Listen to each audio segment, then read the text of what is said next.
Batuk mengeluarkan darah, bagaimana mengatasinya? Awas bahaya batuk berdarah. Solusi mengatasi batuk berdarah ampuh. Anda mempunyai masalah berikut ini? Batuk keluar darah, batuk menahun, sesak nafas, flek paru-paru, TB paru, perubahan frekuensi bab-bab tidak lancar, batuk kering berdahak, batuk keluar gumpalan darah, bronkitis. Batuk berdarah atau hemoptisis adalah batuk yang disertai dengan keluarnya darah. Darah yang dikeluarkan dapat berwarna merah muda sampai merah pekat dan biasanya berbusa karena bercampur dengan udara dan dahak. Batuk berdarah menandakan gangguan kesehatan serius karena dapat disebabkan oleh penyakit yang menyerang sistem pernapasan ataupun pertanda adanya kanker di paru-paru.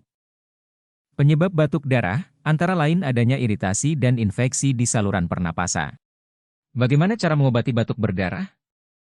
Jangan biarkan gejala batuk berdarah. Menunda pengobatan sama saja membiarkan kondisinya semakin parah. Tidak perlu khawatir, di sini kami akan merekomendasikan pengobatan herbal terbaik untuk mengatasi penyakit Anda.